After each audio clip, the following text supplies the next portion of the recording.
Let's take a breath and try to remember what it was like before Disney Plus and before we learned about the silly category of movies called the Legacy sequel. I'm not saying we should hold hands and sing Kumbaya to a billion-dollar franchise, but let's think about why we became fans in the first place.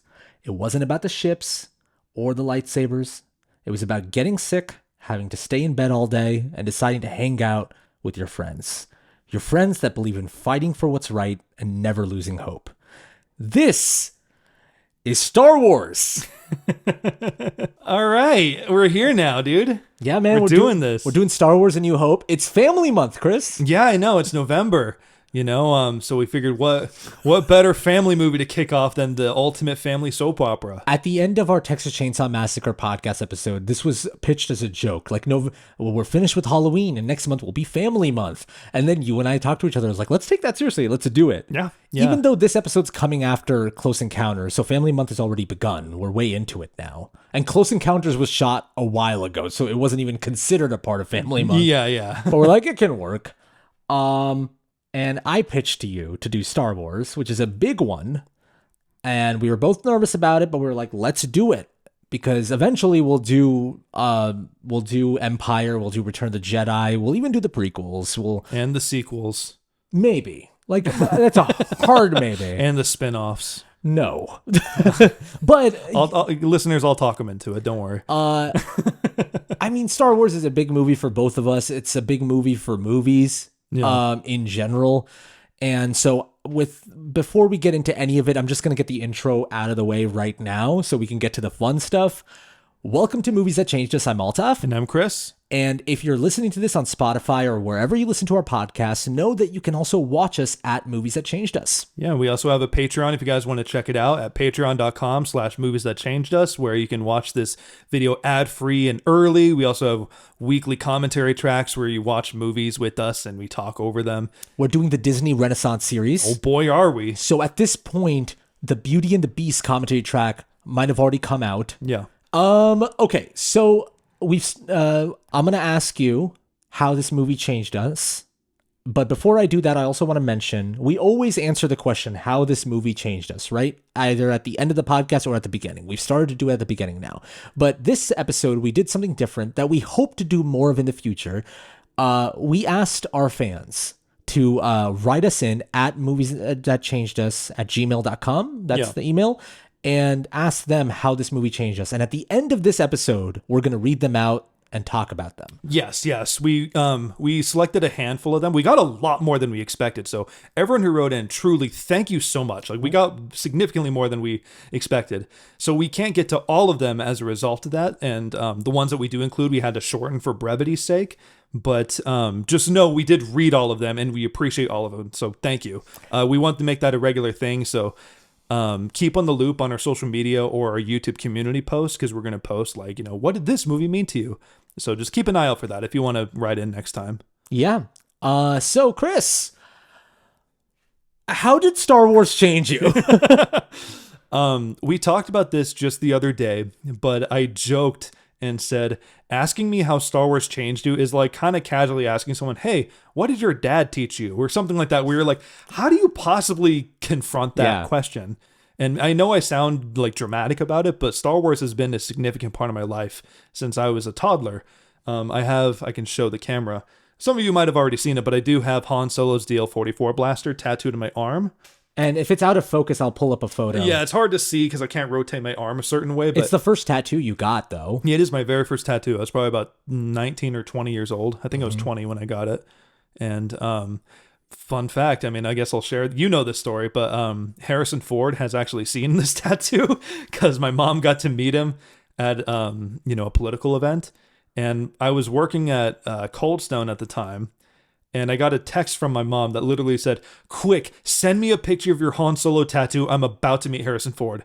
So right in front of customers, I just book it to the back. And then I send the picture. And she went up to him and told him, like, hey, I'm sorry, I don't want to bother you, but I just wanted to, be able to tell my son that I showed you this picture. She shows him. And he looks at it and goes, oh my God, that washes off, right? It's such a great response. And then she says, no, it doesn't. And he shrugs and he's like, Sorry. It's so cool. I've told you this many times, from the first time you ever told me that story to how many times you've retold it to other friends in front of me, that's like the best response you would want from Harrison Ford. Yeah, so to wrap up your question, how did it change me? I mean, like, it influenced just, I like to go down rabbit holes, and I'm into canon and lore, and I like to read about You're a nerd. Yeah, I get nerdy about, like, other universe. I'm also a big dork for Fallout as well, and certain, fictional universes. Star Wars was the first one I dipped my toes in. And I think most people listening who are also fellow nerds of that stuff can agree Star Wars is probably the first one that you got into. Yeah. From like the toys, add further to the lore, the comics, video games, like there's so much of this universe to expand on, to like get lost in. Yeah. And to be clear for listeners too, like I want this episode to really hone in and focus on A New Hope. Like I'm going to really try to resist the temptation to be like, oh, well, that leads into this, and Revenge of the Sith, or this other spinoff did this, actually planted that seed. Like I'm going to try to resist that so we can all kind of celebrate this movie that started everything. Yeah. And how this movie came out when there was nothing else out. There was no other expanded universe or Legends or Disney acquiring or any of that stuff. We're going to focus on this movie and celebrate it. We're not going to talk about anything else. And we want everyone in the comments to be nice to each other about it too. Yeah, this is a place where I want to prove that it's still fun to talk about this movie, and it's okay to love Star Wars unabashedly. Yes, and we do not want anyone in the comments saying, like, oh, this back when Star Wars was good before Disney made it trash. I don't want to hear that at all. We don't want to hear that. Like, let's all just love this movie. We can all agree as Star Wars fans, like this movie's fire. And let's just have a good time, okay? So, like how this movie changed you basically is that it influenced all aspects of your nerddom. Yes. That can basically be found on this sleeve of your arm. Because you have a Nuka-Cola cap. What else you got? You have like a Breaking Bad tattoo, the teddy Breaking bear. Bad. You might be able to vaguely see it. It's the pink teddy bear from season 2. But I feel like you're a nerd about a lot of things, and I think the way you put it is perfect. It all comes from that one root of Star Wars. Yeah. What about you? Yeah. Obviously, I can't top what you have and the relationship you have with Star Wars. We've talked a lot about this, but I love Star Wars. But my Star Wars fandom sticks with the movies, and that's kind of just it. You have your pulls from like video games, from expanded universe stuff, like from the like Clone Wars like TV show. For me, it is just the movies, but I watched it as a kid. The way I watched it was maybe different than most people who watch it for the first time, which was like, it wasn't like my parents showed it to me. Yeah. My parents are Indian. They are immigrant. I grew up in an immigrant family, so they didn't grow up with Star Wars. And they had heard of it, obviously, but they didn't grow up with it. The way I was introduced to Star Wars was friends in school. When they would go, they would always be talking about Phantom Menace and all that stuff, or prequel stuff. And because the prequels were coming out when you were young, just to be clear, Exactly. Not to rat on your age or anything like that, but the prequels were like the hot thing when you were in elementary school. And they were all talking about it. I didn't know what it was. I never ended up seeing them in theaters, but I just didn't know what it was. Yeah. And I remember some just friends of mine told me about them, that you got to watch this. And then I watched New Hope, and like got obsessed with it, like any kid would. Like I have a very basic story of how I got introduced to Star Wars, which was like I watched it as a kid and I fell in love. Yeah. And it's just that. And it also kind of, as I got older, the way it kind of formed my opinions about filmmaking is that like movies can really be anything you want them to be. Yeah. What time period is it set in? Who cares? It's a long time ago. In the galaxy way the fuck Far out. away. Dope. Now I can do anything. Now you can do whatever you want and just build upon that. And like, and then also, and this is like I talked about this in the Close Encounters podcast as well, is that similar to what Spielberg did with his sci-fi movies, is show you that like you can tell stories in the grandest scope, but have the most personal stories. Like the themes and values this movie holds are very timeless, is kind of what you're getting at, I think. Which is, I was going to mention that too, of another way this movie changed me, is that like I think a lot of the messages and kind of the values that this movie explores they hit harder as you get older. At least for me it does. We talked about it a little bit privately, but I think each movie is kind of Luke's like a separate phase in his coming of age. And yeah, Star Wars is like, at least the original trilogy is about a kid growing up. Yeah. Like someone who's in his like adolescence becoming an adult. Yeah. And the first movie, that we're going to focus on, he's very naive, he's whiny, but also, he has a thirst for adventure and he has a good heart. But you can tell he has that naivete of a young boy. You sound like you're giving a eulogy to Luke, but he has a good heart. But you get what I'm saying. I'm just trying to say the redeeming qualities, because I know everyone likes to make fun of Luke in this first movie because he's so like, I know. I'm never going to get off this rock, but I was going to go down to Tashi Station, pick up some power converters. He's very like, he acts younger. He almost gives off the vibe of like Dorothy Gale in the first Wizard of Oz, where you can't get a read on the age. Right. But, he's a brat in this one, and at least towards the beginning, especially. But yeah, I think like to wrap up my point on how this movie changed me, is just like kind of just expanding your mind a little bit.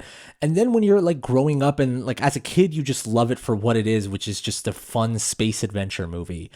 And then as you get older, you kind of realize, oh, there were people that made this. Mm-hmm. And then you think about like, there are people that made this. There are human beings that got together and created a world. Yeah. Which is really basic to say, but with this movie, it's like, I think I told you, when I rewatched it for this podcast, I've seen this movie so many times as you have. And I like had tears like 3 times, and all 3 times were just because of the fact that I kept thinking in my mind, I'm like, none of these guys knew. They didn't know. They had no idea what this was going to be. Yeah. Like the first time you see the Millennium Falcon, how it's like, how for us watching it, it's like, that's so cool. And how all the other characters are just like, that fucking piece of trash. Yeah. And now I know Force Awakens brings it back and now it's like a fun joke, but that's kind of what made Star Wars so cool, is that you enter into a world that's already there. You're entering it. Oh, yeah. Well, and they do that both visually and in the writing and dialogue. Like, you can feel it and see the history, like how dirty everything is and how C-3PO is. Like, they even mention it, when Luke is fixing up R2 after he first acquires him, how he's like, a lot of carbon, I forgot what he says, a lot of carbon damage or something like that. That's like, you guys seen a lot of action. Like, there's constant little feelings that this world's existed long before you jumped in. They mentioned years ago, you served my father in the Clone Wars, or like the spice mines of Kessel. All these tiny little things that they throw in that really, at the time when this movie came out, didn't mean anything. They're just kind of implied history, And it also shows you like this barren wasteland when they enter Tatooine, and how when C-3PO and R2 are trudging through it, they're getting dirty and everything. Yeah. Like, and you see a skeleton of, fact check me on this in the edit, but I believe it's a crate dragon. On Tatooine, right? Yeah. When that wide shot when C-3PO is walking, how you see that skeleton, that like lizard looking skeleton. Right. I'm pretty sure it's a crate dragon skeleton, but crate dragon. Okay, I looked it up. Cool. That's what they show in Mandalorian. That like in the season 2 opening, right? Yeah. That was a crate dragon. But yeah, so like I think that's kind of what I really held on to when I was watching this movie this time, is that like it somehow does 2 things at once. It introduces you to a whole new world that the audience at the time had no idea like what it was, and at the same time it doesn't treat you like it's introducing you to a whole new world. It's just like, yeah, of course, this is Darth Vader, and he has to go after Princess Leia, and Princess Leia sent these plans to Obi-Wan. Okay, and Obi-Wan's now explaining what the Clone Wars are, and you're just like, yeah, you know this shit, right? I'm like, what? What is this? And then suddenly, while Obi-Wan's talking to Luke, he turns on a lightsaber, and you're like, what is that? And well, I think what you're getting at is like, it constantly adds questions about this world and turns the dial, and it's so well done in the edit, too. And we don't have to fully get into it. A lot of people listening probably already know how much of this movie was saved in the edit. That's like the famous story. Yeah. Of like how much shit was cut out and rearranged in how a different order. There used to be like a whole like American Graffiti style subplot with a bunch of friends. Exactly. Yeah. And so, but what I was going to say though is like one of the cool edits is like that they moved the meeting scene, with the famous Vader choking the guy and saying, "I find your lack of faith disturbing." I'm pretty sure that scene was going to be before Obi-Wan tells Luke about the Force. And so in my opinion, what the movie does that's so fucking cool is that you don't know what the Force is until Obi-Wan explains it to him, right? How he says it binds us, it penetrates us, and then you see the very first use of the Force, and it's done by Vader choking a man. It's like what happens when it's in the wrong hands. Exactly. And so you see the Force demonstrate after it plants a seed of what the Force is, and then you see it actually being used. Yeah, and I had a few questions for you, and I think we can just start, and I'll like disperse them throughout. Yeah. How old were you when you first watched this, and who showed this to you? I don't know. I was a small toddler, had it on VHS, and I just watched it. So it was always for you. It was like always on. Yeah, pretty much. Like when I was really young, I didn't really pay attention to the order of the movies. I just liked, almost like it was Star Wars was was just like a thing that you watched. Exactly. It wasn't like, okay, I got to watch these first and then that. Yeah. Yeah, I'm talking about when I was like 3 years old or something like that. My parents might have a better understanding of like, no, I showed it to you when you were 2 when I did that. They might have a clearer story, but from my memory, it was just always there. I always had all 3 on the VHS and the remastered versions because that's what I was forced to watch. At that point, past 1997 is when they did the remastered version. Yeah, and so, yeah. I don't have like a specific memory of it. I do remember my younger cousin. When I was like a little older, probably around like 9 or 10 territory. My younger cousin, which cousin this is, but was first being introduced to Star Wars, and he'd seen like the first movie, like A New Hope. And I got to watch Empire and Return with him. Oh, for the first time. Yeah, for his first time, Oh, so it wasn't yours. Okay, yeah, yeah. I saw all of them like a gajillion times growing up at that point. Got it. So it was pretty cool, Yeah, so then I guess my second question is like, when you obviously watched it a lot when you were like a toddler, right? You were so young.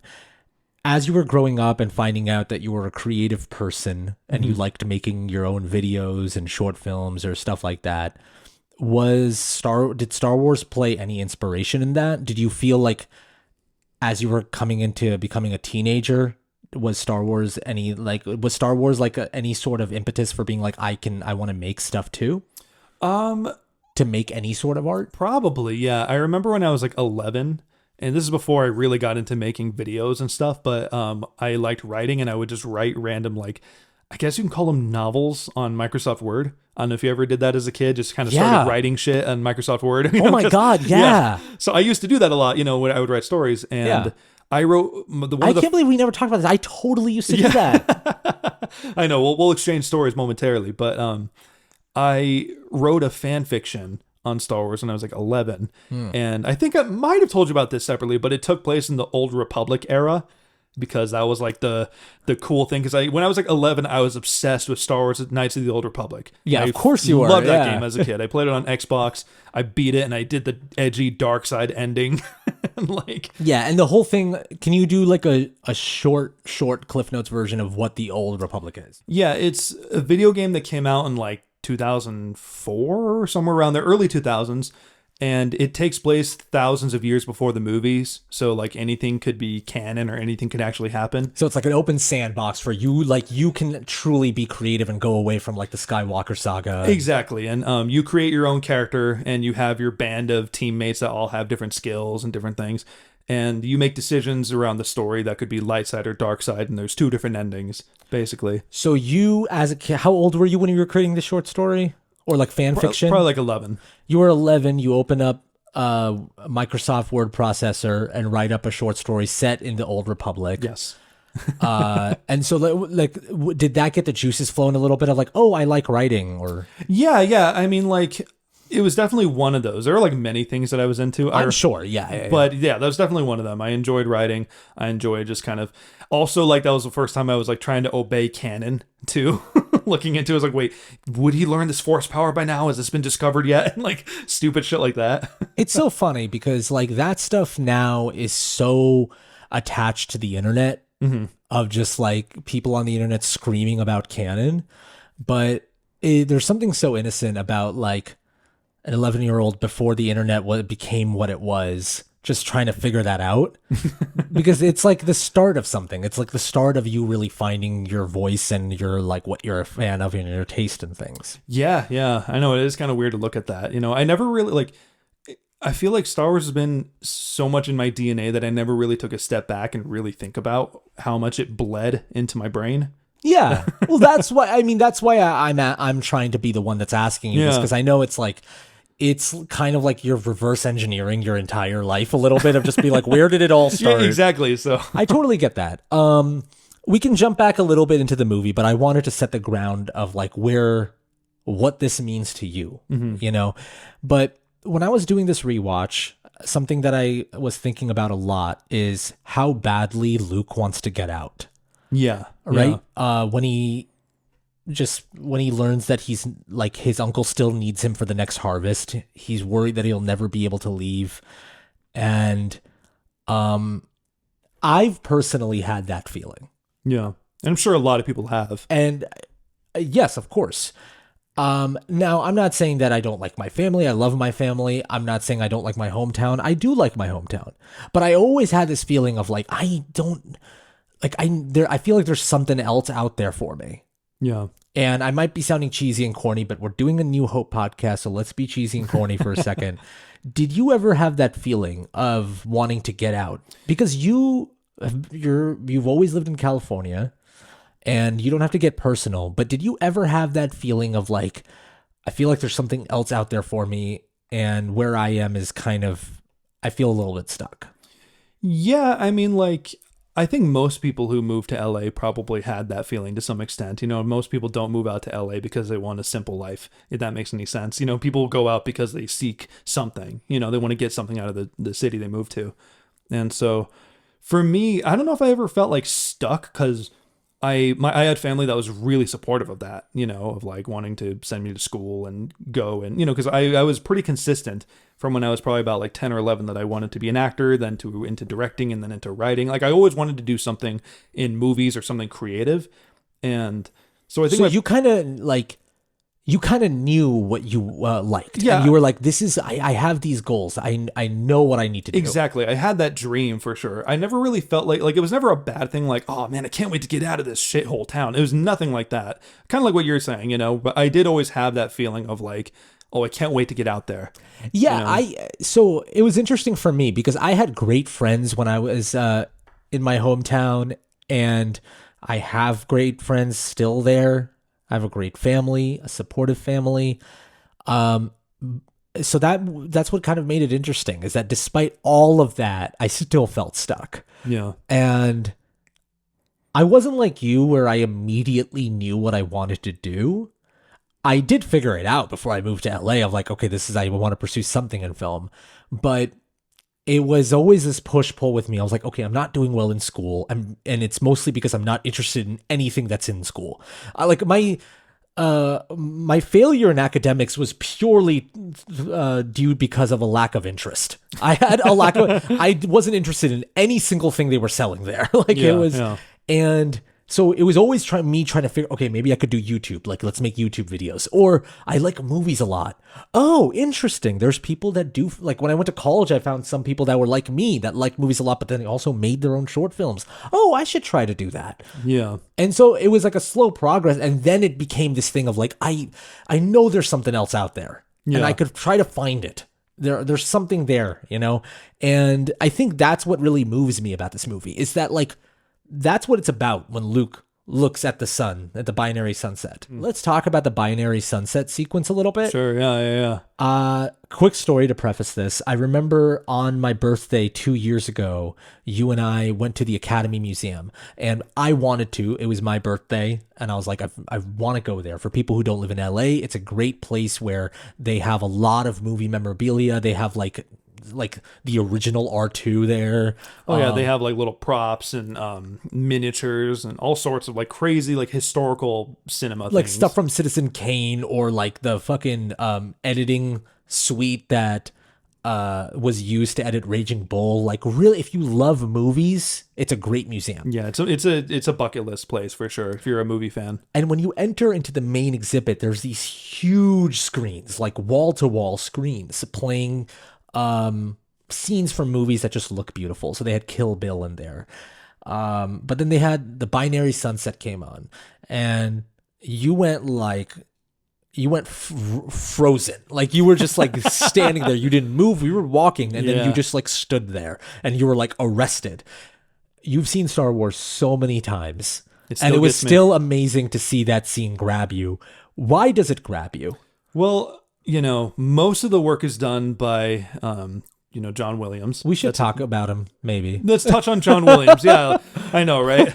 Like, I saw him at the Hollywood Bowl 2 years ago, and I sat next to a guy, and me and him were literally looking at each other. This is a guy I'd never met. Chris couldn't come because he was out of town. And so I just sat next to a guy, made friends with this guy next to me, and every time John Williams would play anything, me and him would be looking at him. We're like, oh my God.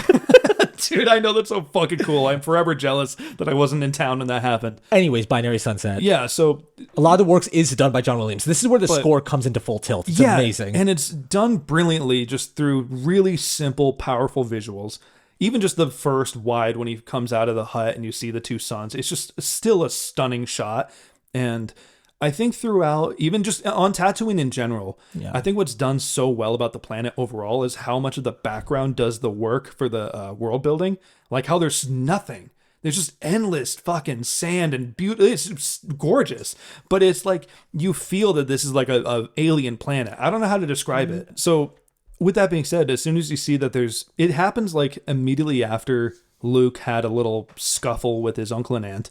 About, when they told him you're gonna have to stay, basically. Yeah, he basically are making him stay, and he's like, looks like I'm going nowhere, I guess, and he's pissed off. And as soon as he walks out, that's when he sees the two suns and the music's playing. It's when he's looking out at a bigger world, obviously a light and a dark sun telling him, that he has two paths, like kind of like what you mentioned, what George Lucas talked about, what this is all about. And yeah, like point is, it tells you everything you need to know without saying anything. It's just through music, Mark Hamill's facial expressions, telling you everything you need. Yeah, I mean, there's some scenes in movies where everything just comes together and works, and it feels like every person on set just knew what they were doing, which is like funny to talk about with the Star Wars and New Hope, because the famous story is like no one really was like, what the fuck are we doing here? Yeah, it was kind of cobbled together in a weird way. Something that you said a lot is just like the fact that they were shooting a sci-fi movie in like a desert, like it was crazy. But that scene makes you feel like, oh, like everything came together. Yeah. Like the music, the performances, the cinematography, and the fact that it's just a simple shot of these two suns. Yeah, and I think it hits different, knowing what it becomes as well. You know what I mean? Knowing and within the story, like knowing the future of what it holds for Luke. That he's just this little farm boy looking out, wanting something bigger, and he ends up becoming like a wise Jedi master that saves the galaxy. It's pretty fucking cool. It's pretty timeless. But what makes this movie and this series wonderful, but this specific movie, is that, all right, you want that? Life's really tough. Yeah. Life is hard. There are really evil people out there. And in this movie, it's literally Darth Vader. Yeah, it's an evil empire. But an evil empire can look very different to all of us, And are you going to be able to handle that? Because that's a part of growing up. You want to leave your home and pursue something that you think is going to be greater than what you have. You got to be prepared for every aspect of that. Yeah, it's not going to be cushy for you anymore. This first movie is definitely worth celebrating because like he has this like pluckiness about him. He thinks he has everything figured out like a lot of young, eager people do. At least from, I'm sure all of us do when you first go to college. You're like, I know exactly what it's like, and everything's going to be laid out, on the red carpet for you. When I moved to LA, I was like, I know exactly what I want. I want to become a filmmaker. So what I got to do is I got to make short films, and I got to get them into film festivals. Every person I would meet, I would act like it was a networking meeting. Yeah, I remember we talked about that, I think, on like the Toy Story podcast. Where I would like shake hands. Yeah. Like, I remember when I moved into the house that you lived in, I would just shake hands with everyone. Yeah. I was like, hi, I'm Altaf. What do you do? Yeah, you did it in like almost like you're a new guy at the office kind of thing. Because like shaking hands is like a casual thing, but you always were like, oh, we're meeting, Yeah, and I would look you in the eye because that's what I read about. That's what you should do, And it was all very performative, but it like you kind of need that cockiness whenever you're starting your new life adventure, if that makes sense, right? You kind of need that. You need to be a little dumb, and you need to be punching above your weight class a little bit. Because if you don't, then you're not going to make that jump. Do you want to talk a little bit about the Force if you're down? I'd I mean, love it's to. pretty. I mean, like, where do you start with the Force, right? I'd love to. Quick thing that like I just remembered like How I Met Your Mother, Marshall. Just I remember there's one moment where like during the scene, a lamp falls and Marshall just randomly is just like, guys, that was really weird. I was just trying to use the Force. which let's be real. I mean, like all of us have done that, right? We've all tried to use the Force as kids. Yeah. Are you kidding me? Just like, okay, if I just really become a Buddhist. Focus my mind, clear it. Well, something that really stood out to me is like I was really listening to what Obi-Wan was saying when he was helping Luke train in the Millennium Falcon. And a line that I wanted to emphasize, your eyes can deceive you. You don't trust them. Mm-hmm. And for me, the Force is very much like a stand-in for believing in yourself and listening to your heart. Yeah. There are outside forces in this world that will deceive you if you just take them at surface level. Listen to your gut, listen to what it's inside. Yeah. You know another movie that kind of does this? Which one? Guardians of the Galaxy with Yondu. Oh yeah, sure. You think I use my mind, boy? I use my heart. Yeah. But it tackles a similar thing. I mean, yeah, it's I'm just saying that that theme, at least that's how I take it, is so timeless. Oh, 100%. I mean, that goes back thousands of years, I mean, you touched on like all you have to do is become a Buddhist, but that is like a big thing. You can look it up. I mean, it's pretty, I'm sure a lot of people know this, but it is, Jedi are very heavily inspired by a lot of Eastern philosophies. And, oh, sure, yeah. A lot of Buddhist values are around not clouding your mind with, tangible sensory things, and looking inward instead of outward for things. So I noticed that a lot more because I've been reading more into that recently. Yeah. And just especially the moment when he had him put the helmet on with the blast shield over it, where he basically said, like, kind of like what you said, your eyes, can deceive you, don't trust them. The idea that he had to not rely on the outside world to know what he wants to do. And I hate to say it, but the prequels do a lot of that work too, is like a lot of what Anakin struggles with is trying to protect those he loves from dying. And that causes him to suffer because he's so anxious about losing things. You know what I mean? Instead of just accepting that death and those things are part of life. Yeah. And he spends so much time, and that's what leads to the dark side. Those are dark side things, trying to control the world around you. And the light side in Star Wars is all about just letting go. Yeah, letting go and, not like accepting the world's problems for what they are, but letting go of your own ego and and a false sense of control, which none of us really have. Yeah, and that's what can lead to true selflessness, when you know that the world is full of suffering and I'm going to do what I can to prevent it for people or do kind things from a place of just, like it's hard to really explain it, but just true selflessness where you feel like I have nothing to gain from this because there's no like rewards and all those things are temporary, essentially. Which is what I feel like one of the major components of this movie is just about being selfless. Mm-hmm. And being part of a cause. Yeah. And becoming a good, at least the way I looked at this movie is like, it's talking about becoming a truly good person is about doing things that are outside of yourself, whether it be for a cause to defeat the Empire or doing something for someone else with the gifts that you are given that don't benefit you. Mm-hmm. Like, you can only be good if you're doing something when you don't need to. Yeah. There are still life lessons in here that you can take as a 28-year-old man, as you probably could when you were 13, Yeah. I mean, even towards the end when he's doing the trench run, how he has to let go of the targeting system and just trust in the Force. Isn't that scene, that moment really so profound. effective to this day? And like, it's so, you have to really look back and be like, this is an action movie. And during a trench run, instead of him like doing a crazy maneuver, which would usually be in the third act of an action movie, his main big moment is him letting go. Yeah. That is like so profound and cool so shit. like borderline avant-garde. Like, it is weird to do that. Well, that's the thing that separates it so much from other action movies. Yeah, like you said, a lot of them are about learning the badass move and those things, and I think that's what makes, Jedi in general so cool is how much they're clearly inspired by samurai and those kind of old school, Eastern schools of thought of like, I mean, it's very, very samurai. Yeah. yeah, like fighting only when you have to, defending those who are defenseless, you know what I mean? And not looking for trouble. These basic, really timeless core beliefs.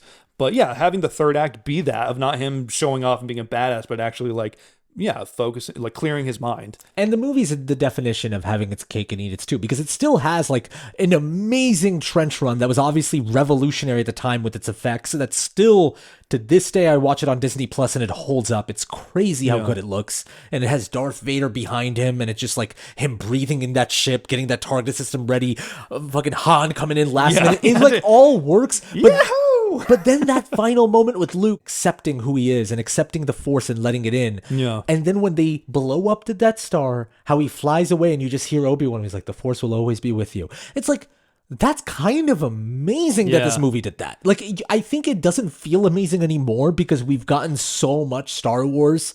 But if you really want to think about how unique of a moment that is in action sci-fi filmmaking. Yeah, and it's like, even like Obi-Wan's, like narration that comes in after he dies. I was like, run, Luke, run, It's like, obviously, that like in the world of Star Wars, like he just became part of the nether world of the Force and is able to communicate with Luke from the dead. Yeah, and Force ghosts start becoming a thing in Empire. Exactly. But you can still look at it from a very basic perspective of Luke just holding on to Obi-Wan's teachings and being truly on his own now and not having Obi-Wan around to tell him what to do or, really show him the way. I mean, I think like, what's interesting about teacher figures, when I was even reading, I read a book on Buddhism. One thing it talked about was like teachings and like reading scripture and certain things, like think of them like a raft that takes you from one place to another. Yeah, but you have to get off the raft and go on your own. Like you have to live by it, you know what I mean? Or you can look at teachings as like a finger pointing a certain way, you know what I mean? Yeah. And I think Obi-Wan is kind of that for Luke. He showed him the ways of the Force. And then, he's like, after he dies, Luke was kind of on his own. And Obi-Wan will always be with him. Like, that's another thing. It's like a good teacher in your life, and I'm sure you've had some, but like, I've had great teachers that I like will always remember no matter how old I get. That is the real gift a great teacher can give you, is that if someone at the right moment in your life comes to you and says the right thing at the right time, it'll stick with you for life. Yeah. I mean, can you name it? You don't have to literally name, but do you have any specific teachers or anything that you were taught that you still kind of hold on to? I do have one person that I'll mention is when I was in college, when I was at UT, there was this one guy who wasn't my like teacher, but he was like, I worked in student media. And he was like the lead. He had a job as one of the leaders of like student media, like helping students like in what they wanted to do. Like if I wanted to go into broadcast media at the time, so he would help me like with handling camera equipment and show me stuff like that. And at the same time, he was someone that was like super passionate in making sure students chase what they really want. Yeah. And he was super like, when I told him that I think I want to drop out and move to LA, he was one of the first people I told. And I remember him being like, first of all, I can see that you're really nervous. You can calm down. I was about to ask, were you pretty scared like to say that out loud? My voice was shaking, but not because of like, is he going to punish me or anything? It was mostly just because I didn't want to disappoint him. Well, and sometimes like saying that, like whatever, if you've been having all these thoughts, it became real. Yeah, like saying it out loud is like putting it out in the universe. So when I told him that, he was like, yeah, so I have two thoughts. One is you're a junior in college and I just want to tell you to be like, man, just do one more year and you're fine. But then also it's just like, you're going to do that one more year, but for what? You like, if you know already, it's not going to amount to anything. And he said, why bother? And he told me, he's like, you're so young. Like I was 21 and he was just like, do this thing, man. Like life is short. You're really talented. Whatever happens will happen. And the one thing that he told me that always stuck with me was that fact that like in 5 years, if it doesn't work out, you'll still be 26. And I was like, yeah, shit. I always looked up to him because he led by example as well. Like he has a great family. He's a great dad. He's super smart, and he's just someone that I've always aspired to be like, because he has like a great work-life balance, but has an amazing work ethic as well.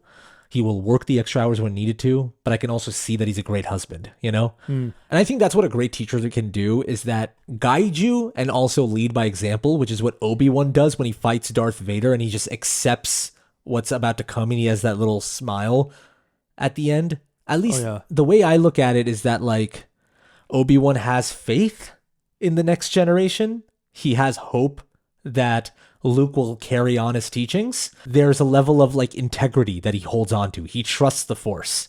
Yeah. He faces his death with that bravery. And it's very pointed that Luke sees that. Yeah. And, like, when you see your teacher do that, you're going to remember that for the rest of your life, and you're hopefully gonna take that on as well as he does, you know? And you can see that in the other movies. Like, the way, like, Luke is scared in Empire, but, like, he handles stuff with such courage. Yeah. That He's brave as hell. Yeah. That you can tell that's from Obi-Wan, you know? So, I think it might be time to talk about Han Solo. Han Solo, Captain the Millennium Falcon. When Dial of Destiny was coming out, last year, like, he was at an award show and they did like they gave him an honorary award. And before the honorary award, they did the classic, like, 6-minute montage of his career, starting from when he was super young all the way to, like, Star Wars, Indiana Jones, to then, like, his post-franchise career when he started to do, like, The Fugitive, Witness. Those 90s espionage thrillers. Sick shit. You need to watch Air The Fugitive. Force One. I can't stop telling you to watch The Fugitive. You need to watch it. So, you know who's great in that movie? Tommy Lee Jones. That's pretty sick. I like Tommy Lee Jones. I want to see that movie. Anyways, I sent you that montage because I knew you would love it. Yeah. And you texted back. He's like, man, there's something just so timeless about Harrison Ford saying, I'm Han Solo, Captain of the Millennium Falcon. Dude, I know, man. I think what makes Han Solo so cool to, like, everyone, as, you know, even from kids to adults, is, you know, how kind of seasoned and experienced he is, because we just kind of, you know, we just experienced Luke being this plucky adventurer wanting to seek out, but Han Solo's been living it. Yeah, well, we've seen two extremes. One is a hermit that have seen it his entire life and is like... Who's resting. And this other guy who's like, I want something for myself. And then there's Han. He's like, I'm a smuggler. The only way to survive in this world is to go for what you want and nothing else. Yeah. And I think Han is like the representation of what happens when you're living in kind of like a fascist state where everyone's... people who are good or people who are bad, everyone's just kind of looking out for themselves and trying to survive. Yeah, the cantina in general is supposed to represent that in a way, you know? Yeah, like, people are just trying to live, man. Like, the Empire's taken over everything. We're all just trying not to die tomorrow. Yeah, 100%. And I think the polar opposite is Princess Leia, who knows nothing else but to fight for the cause, essentially. Well, that's why, like, immediately when Han and Leia start bashing, it makes it so perfect, because to Han is like, you're a princess in your high throne thinking you know better. Excuse me, you're worshipful. In each movie, he calls her different nicknames. What I love about Han, God, I just can't stop smiling when I talk about it. I know I sound like such a dork, but it's okay. We can be corny in this podcast. Yeah. His introduction in the cantina, and when he sits down and he says, I'm Han Solo, Captain of the Millennium Falcon. I love Chewie just with his elbow on the table. Like, I know, that's the part you always talk about. Because I'm just like, that is so funny to me. That's like a dog. And he's just like, yeah, I'm the coolest guy ever. This is my dude. What's up?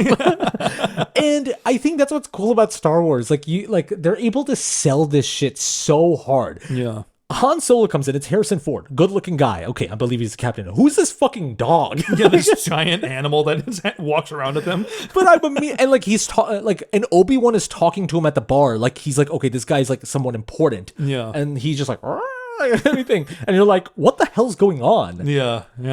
My Chewie impression's horrible. We know this. I thought about leading into, but can you do that one more time? I basically did a cat. But, yeah, it's just that, like, when you see Han and Chewie on that table, you immediately want to know so much more about them. And what makes him cool, at least to me as a kid, I'm still kind of attracted to this in movies. I love people who are so sure of themselves. Exactly. And it's so much fun to watch people, at least the people who are on the good side in the movie, that are so sure of themselves, but then still kind of fuck up, but then, like, kind of work through that. Well, that's what I was going to get at, is, like, he does back it up. You know what I mean? He'll be confident about the Millennium Falcon. It's not until the second movie is when it starts falling apart, you know. But in the first movie, he is like, you know, escaping really well. You know, they get caught in, you know, in the beam of the Death Star and everything. Yeah. But leading up to it, like the ship is capable. And you also need someone like him in the movie because like you need him to be good in the movie because later on when they're all planning the trench run in that like military control room, and they mentioned something about like we need like one like I'm not saying I'm butchering and paraphrasing, but they needed like a precision pilot to run this trench. Yeah. Chewie just looks at Han and Han looks away. And you need him to be a good pilot beforehand in the movie to believe that Chewie would look at Han and be like, come on, man, you're like the best one for this job. You know?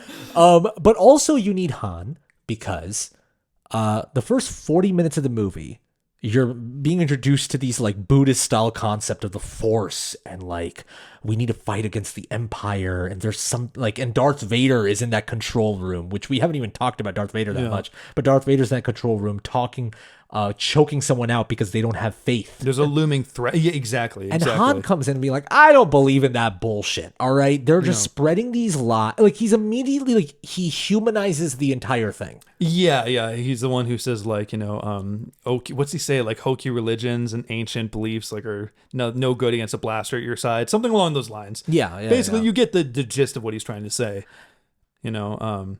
Yeah, he says like I've seen a lot of things and I've never seen anything that kind of binds everything together. His humor is something I want to point out though. Like I like he brings the most comedy in this movie. I would say it's between him or C-3PO. Yeah. And something about the humor that I really responded to in this movie and that I long for in movies today is the humor comes out of character and story. Yeah. It doesn't stop the movie for a joke. It doesn't undercut the story for a joke. The humor comes out of the tension of Han being like, what princess now? What are we trying to get? Or like them trying to hide as stormtroopers and he's like talking to the command and be like, we're good. How are you? Damn it. Yeah, yeah. Like, everything's fine here. Everything's okay. The how are you still makes me laugh. Weapons malfunction. The how are you when he says that still kills me. And then it's like, who is this? And then he like shoots the speaker. It's like, not that interesting of a conversation anyway. C-3PO is funny because of how pessimistic he is about everything. Yeah. And you know how I feel about this, but I long for that because I'm just like, I don't mind mainstream blockbusters being funny. Yeah. But I hate the way they're funny now. Well, the way they're funny now is I feel like they did a comedy pass on the script. You know what I'm saying? Yes. It doesn't feel like like you said, the humor doesn't become, oh, this character's funny because, yeah, C-3PO is high strung, so he would be worried in this situation. You know what I mean? Even in a small way, like when Millennium Falcon's first taking off, I talked to you about this off mic, how Luke is like pointing at everything, like, hey, why can't you outmaneuver them? What's that light mean? What's this? And Han's like slapping his hand away, you know, like he's like has everything under control and he's like wants Luke to stop bothering him. That's funny on its own without needing to make a whole separate bit out of it. Yeah. You know? There's also this like 21st century man thing about me when I see a guy who knows his way around a ship and I'm like, man, Han's cool.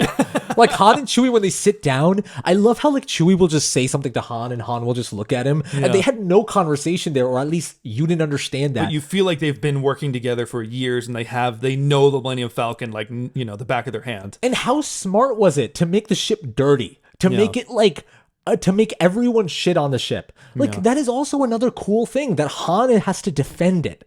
Han is like, listen, you don't know what I did in the Kessel Run, all right? And it's just like, I like that he's like, listen, this might look like trash to you, but it's my trash. yeah, exactly. And again, he backs it up. Yeah. You know what I mean? He is able to outmaneuver them and he's good at flying the ship. All right, so I want to run through some characters before we forget. Yeah. Princess Leia. Oh, okay, Darth Vader. Let's talk about Darth Vader. I want to mention really quickly, David Prowse, I think is how you pronounce the name. He is in the body of Darth Vader. Okay, yeah, he's like the stunt man or whatever you're going to call him. Before we get into James Earl Jones, he's so good in this movie at like doing the like physicality of Darth Vader. Yeah. It's really well done because he's like, he really has to sell it. He's doing a lot of work there. And again, this is like creating this character from scratch. Yeah. There's no like, you know, someone had to go in and like, how do I fill in the shoes of this legendary character? He was the character, I guess. Tall, scary guy in a black armor, cool. And he really sells it. And R.I.P. James Earl Jones. But was this the first time you heard James Earl Jones? Did you watch this movie before Lion King? I don't remember, and I wish I could, but they were probably right around the same time. I remember learning about as a kid that the same person, because I watched Star Wars before I watched Lion King. I remember though, someone in like my teacher in like middle school. So this was late. Yeah. My teacher in middle school told me that like, hey, did you know that the person who did Mufasa did Darth Vader? And I was like, oh, no way. Hang on. Oh, that makes sense because their voices are so cool. Yeah. He brings so much weight to this role. Well, and like also you can tell in this movie they're kind of still figuring out his personality compared to in the sequels. Yeah. Because like in this one he's a little more fast paced, a little angrier. You know, he's like, Commander, tear the ship apart. I want them alive. Like he's much more like expressive. In the sequels is when he's much more cold and controlled and, you know, scheming feeling. Yeah. Sarcastic. Darth Vader becomes more active as well in Empire, so there's more to do. But his personality itself is different. Like in the first one as well, he's like, you're a part of the Rebel Alliance and traitor. Take her away.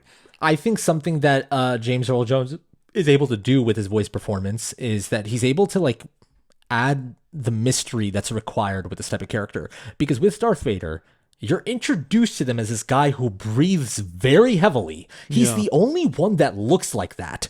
He doesn't even seem to be the main leader of this operation. Yeah, there is this so-called emperor that I keep talking about. So throughout the movie, you're like, who the hell is this guy? And then James Earl Jones' voice comes out, and you're like, no, but seriously, who is that guy? And I feel like without that voice, that mystery and that intrigue that is so required is gone, you know? Yeah. Oh, yeah, 100%. I mean, you know, I kind of want to talk about the kind of that pseudo boardroom scene. Yeah, let's do it. Let's talk about it. It's such an important scene to me, at least. It's so fucking cool. It's always cool every time I see it. Kind of going off of what we said way earlier in this of how much history there's implied in this world. The idea that, yeah, like you said, there's this one dude in black armor that talks about, you know, he says like, hey, you know, to paraphrase, he basically says, don't be too proud of this technological terror you've constructed. The ability to destroy a planet is insignificant next to the power of the Force. And he's walking in with Tarkin. Like, Tarkin is the one who talks. So Darth Vader doesn't talk until, like, he feels like he needs to step in. So you're like, who is that guy? And then he says that line. Yeah, exactly. And he's basically telling them, like, hey, don't get too cocky with what this Death Star can do because the universe has plans for us and some shit could go down. This thing might not last. He has an understanding of the Force, you know? And yeah, that immediately he's mocked, obviously. And so now you're like, and then you also have questions like, what was his, like, Obi-Wan and him are coming from the same place of believing in something that's a higher power than what's surface level, but they're both going about it in very different ways. Yeah. I kind of forget how much of this movie is like a mystery. Well, exactly. Especially with the villain character. Like, you kind of still don't know anything about Darth Vader in this. Exactly. At this point, you only know that he's the one who killed Luke's father. You know, at this point, contextually, without knowing the rest of, you know, what it turns out to be. But even when he replies, mocking him, he says, don't try to frighten us with your sorcerer's ways. And he says, your sad devotion to that ancient religion. So it tells the viewer, if it's your first time, like, okay, so this is supposedly outdated or something. You know, there's only a select amount of people who practice it, you know, but then you see immediately Vader just use his hand and use magic essentially to choke this guy. You know what I mean? You're immediately like, oh shit, okay, this is real. This is something. Though we like to use the term stinker as a term of appreciation, but Darth Vader isn't full stinker here, but he starts developing those abilities. But I would argue that his most stinker line, which is such a dumb word, is Rogue One.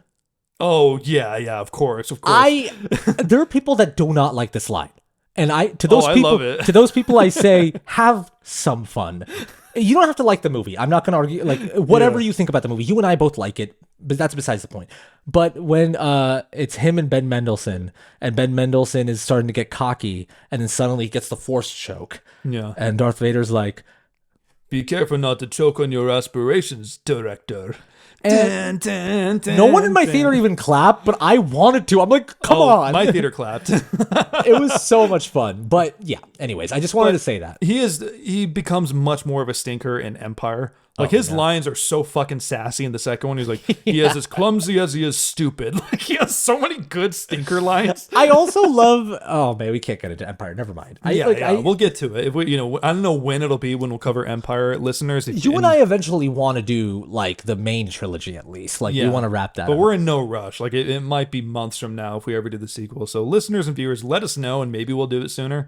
But we just kind of want to do them when we feel like it. Yeah, but right now is Family Month. Yeah, exactly. A bullshit theme that we came up with. Is there anything you want to touch on with Darth Vader right now? Because I will say, Darth Vader is not that major in this movie as he is in the other movies. Yeah. So I was like, I don't really know what else there is to say about him.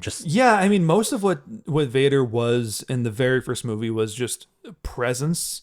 Yeah. And he was a new character at the time. We got some write-ins, and some of the write-ins said, like, when they first saw Vader as a small child, he was fucking terrifying.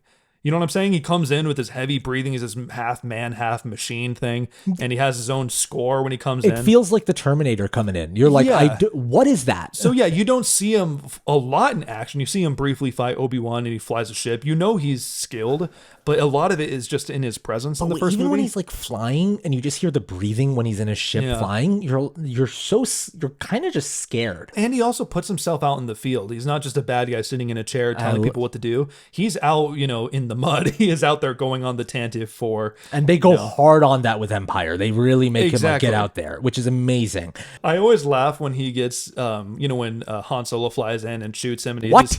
And he's like all pissed off, and then it starts spinning. I always like the idea of Vader getting dizzy, of like looking around. Okay, I think I'm level. Okay, all right. I'm waiting. Like it's always. I think they probably have done parodies because like everything in Star Wars has been parodied. Yeah. But I just love imagining. Every time I see it, it kind of makes me laugh when he's spinning in circles and that shot's going crazy. Let's talk about Leia, Carrie Fisher. Bless Carrie Fisher. When I think of Carrie Fisher in this series, I think of her in Empire because I really love her in Empire. I think she's so good in that because she just gets to be more of like a direct leader. I kind of forget how good she is in this. Yeah. It's so powerful to see her first introduction be standing up to Darth Vader. Yeah. And you're like, okay, who is this? And I bet in the 70s when this came out, having a female character be that in charge, even though she does become like prisoner and Luke has to rescue her. But fact she like helps them escape more than they help her escape, Well, that's what's amazing about it. The fact that when like Luke comes in and he says I'm Luke Skywalker, I'm here to rescue you. And then that moment he's heroic. The moment they exit, they're all immediately in shambles. They're like, all right, let's go to this trash chute. Leia leads them out, right? But I bet in the 70s, during that time, that was kind of like a big thing for Carrie Fisher for a female actress to get that kind of role. And they did such a good job leading up to it too. Like when you see her captured, how she's resistant to their torture methods, how she still even lies to them after they hold her own planet hostage, how she still tells them the wrong planet on purpose. Yeah. She believes in the cause through and through. And she's strong-willed and all that, it gets me kind of emotional watching Carrie Fisher now in these movies, obviously, but I also think about who she was as a person. Yeah. I loved her as a person so much. There's never been someone that's been so more honest about her life, especially later on when she wrote that memoir and she was basically like, yeah, me and Harrison Ford were fucking. I cheated on my husband. We had an affair. I know. She was the spunky old lady. She's pretty. I mean, she became a spunky old lady, but she was a dime on set, I bet, during that time. Jesus. She looks so beautiful in this movie. I know everyone's like, Return of the Jedi became a adult. The golden bikini. Yeah. But I'm like, in this movie, too, you look at her and you're like, she's so beautiful. Yeah. And you believe Han when he's like, I don't know what's the line that I texted you last night that Han says about her. Oh, I'm gonna read the text because I texted you when Han is like really bitching about her, when he's like tired of her shit and doesn't know why we brought her along. Wonderful girl. Either I'm going to kill her or I'm beginning to like her. Yeah. He's like, no reward is worth this. I forgot how much of the romance is kind of set up in the beginning of the movie. Yeah. I've been talking a lot. What do you feel about Leia? How do you feel about Leia? I mean, same thing, man. You know, I like pretty much you took the words from my mouth that I think she is through and through believes in the cause that she's doing. It's set up really well. It's a dude heavy genre, and I think Carrie Fisher brings such a great energy to it. She She makes them both look stupid. It's kind of cliche to say that she's fiery, but she is, you know. And it's just fun. Like when you see those three together in the trash compactor, that scene in the trash compactor and those three are just so amazing together. Like this was their first movie together, but I feel like they've done 10 movies together. Those three have such a great chemistry. I know. And it like comes alive when they're together. I know. And how they're like constantly bantering about how to escape and arguing amongst each other. Like you can tell they still don't know each other very well or how they operate. And then her coming in, clearly having, you know, battle experience and being raised in that type of environment. She's like, what are you guys doing? Like, these are just some random, like, I don't know what you call them. Yeah, some random smuggler and a farm boy trying to fight their way through an Imperial base. You know, if you really think about how ridiculous that is. Yeah, you guys are punching above your weight. This is insane. I mean, when she's like getting the ick from them. Yeah, exactly. And how she sent the distress call to Obi-Wan for help. But like, who the fuck are these guys? Like, I wanted a military general to help us. Who's a Jedi master. Exactly. You want to talk about the trash compactor a little bit? Yeah. I know you wrote that down that's why I wanted to. Yeah. Okay, so thrilling scene, isn't it? I still was tense, like they weren't gonna get out. Like I still felt that. 3PO! Where could he be?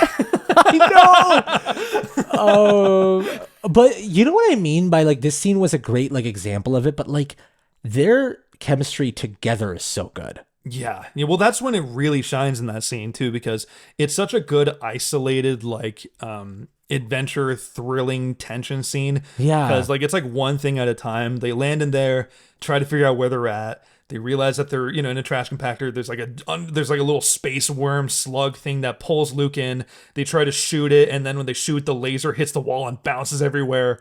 You know what I'm saying? There's so many things that just add this like intensity to it. And by the time it starts closing, it just every time I watch it, I'm on the edge of my seat. I'm always like, oh God, they're about to die. And I still feel it. And it's the funniest thing that either of you just forgot to turn it on. Yeah. I know. And he's like, oh. But again, those little moments, though, I've been saying it about Princess Leia, too, but same with 3PO and all the characters. They feel so earned because their personalities are so well established. Yeah. Early on, the 3PO is this high-strung, prissy dude. So, like, yeah, he's going to be like, what's happening? Like, he's going to be all stressed and forget things. This was one of the sequences, funny enough, that I did kind of tear up. Yeah. And it's really funny to say that. But it was like when I saw those three together, and I'm like, oh yeah, man, it's those three. They're my friends. Yeah, the core group. They're my guys, you know? It's the same feeling I get when I see Han and Chewie on the table of the cantina, or when they're all together in the Millennium Falcon. Yeah. It's just like, this is where it was. This is where it started. This is like in my synopsis, like before we all got cynical. This is why we love this movie. It's because of those three people. I know, man. It's because of the characters. I think it's important to remember that sometimes. Okay. Do you want to move on to the write-ins that we got? Yeah, let's do it. Yeah, we're not going to talk about the final scene. It's a trench run. It fucking rules. We talked about the Force. Yeah. They saved the day. Really quickly, though, before we get into the write-ins, I just realized the fucking throne room sequence. The throne room where they get the medals. If we really want to talk about where John Williams just straight up has sex for a second, it's just that scene. I was pumping my fist in the air last night. I was like, that music just makes me want to get up. I know. I feel like I just graduated or something every time I hear it. But like, there's something about that music and that scene. It's just like, it hits harder than anything. Like, I don't feel that in any of the other movies. Like, I love Empire, I love Return, and they all have great music. But for some reason, it's that scene where that music just fucking makes me vibrate. You know? I want that to play at my wedding or something someday. You know? I remember Chris Stuckman said that his wife let him play that at the wedding. I forget that. Yeah, he totally did. Damn it. Now I can't do it. Now it's weird. Now, you know. The other Chris is knocking off the other Chris. I think a lot about like Leia and Luke and Han, them all smiling at each other, R2 coming out, little dance. Yeah. And then Han like doing his little wink. His wink, man. Fuck. Without further delay, let's read some emails that we got. To be clear to our listeners that wrote in for us, we did shorten them a little bit just for the sake of time. Yeah. I want to make that clear. But I can start. And maybe we can do one by one. Sure. So the first one's coming from Daniel. Hi, Chris and Altaf. I love your guys' show. A New Hope is my favorite movie of all time, so I thought I would share with you how this movie changed me. I had first heard of this franchise when my dad showed me a high-quality lightsaber from when he was in his 20s. I immediately became obsessed with this whole world, and then when I was age 4, I saw Star Wars Episode 4, A New Hope, for the first time, and it completely changed the way I look at movies as a whole. When I was that age, my favorite things were the cool action and the lightsaber fights. And while that's still the case, the story itself is just amazing. A New Hope has even taught me to be brave against impossible odds because the characters that I loved had fought against the Empire even when it seemed impossible. And that is something that I try to keep to this day. Yeah. That's something about this movie that I didn't mention as much, is that it's like achingly sincere.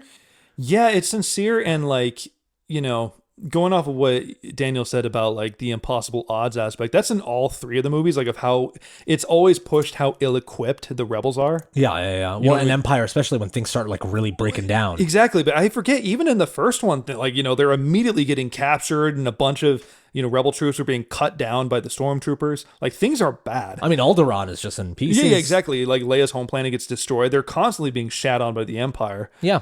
But, it is very powerful to see them not give up and to always, try to pursue greatness because they believe in something. But it's so, like, in a way, it's like this movie especially is so optimistic. Yeah. It's like, no, if you believe in what's right and listen to your heart, you'll have the power to fight against evil.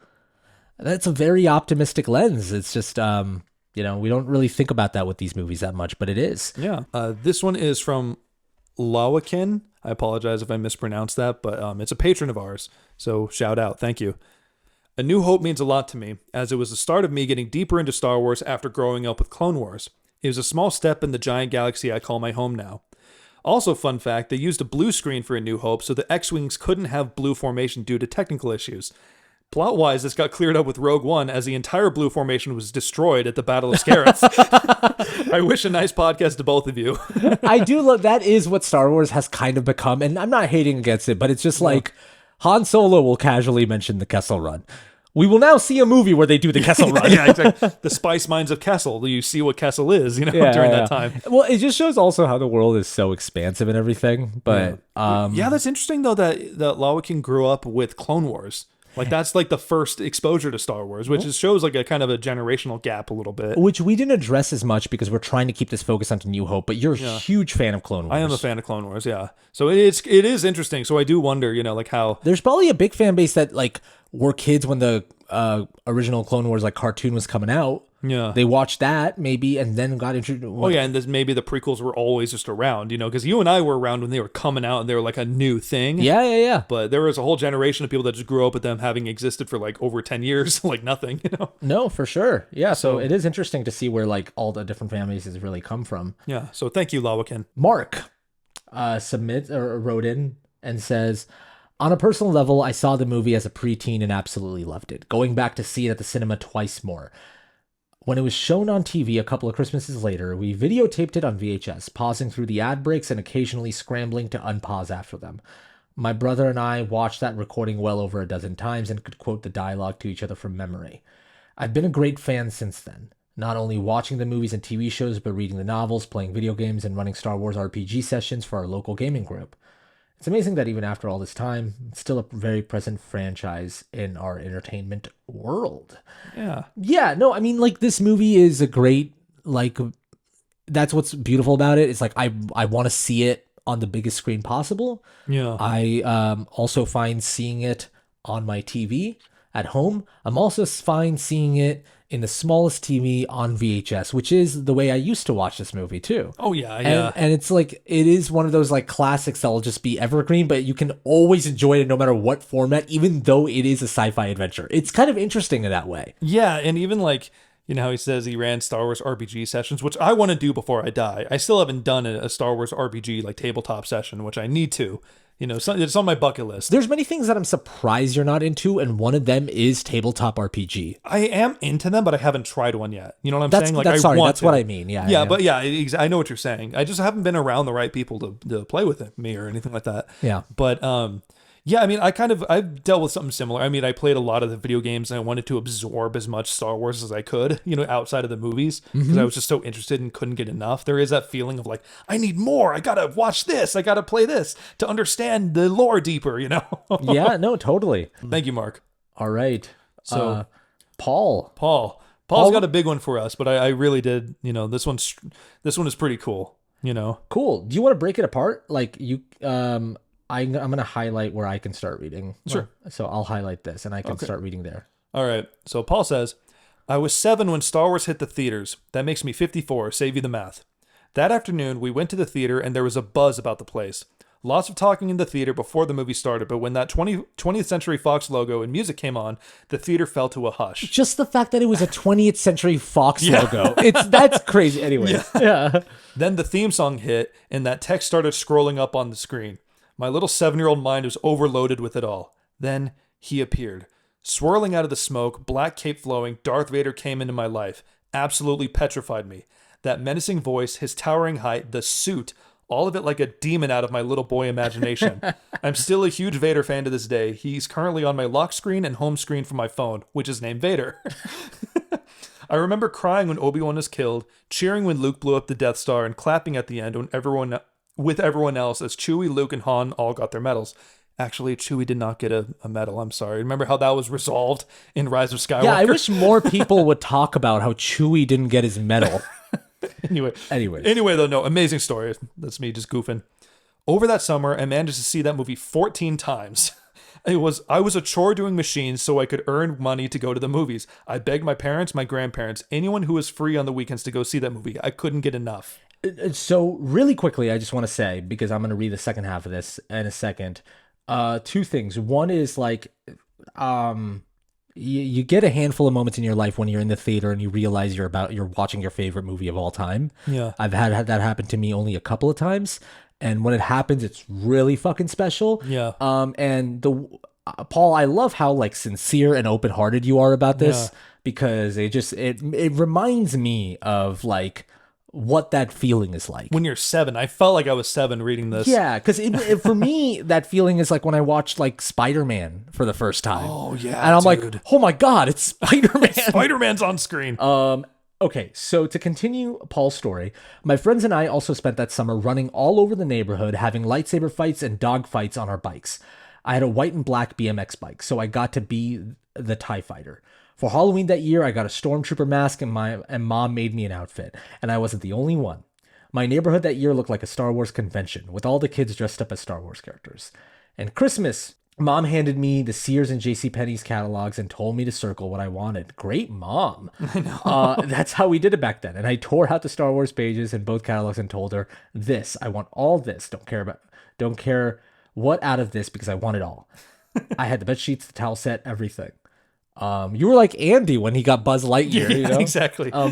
Pretty sure Lucas bought a yacht off the proceeds from all the Star Wars merch I bought.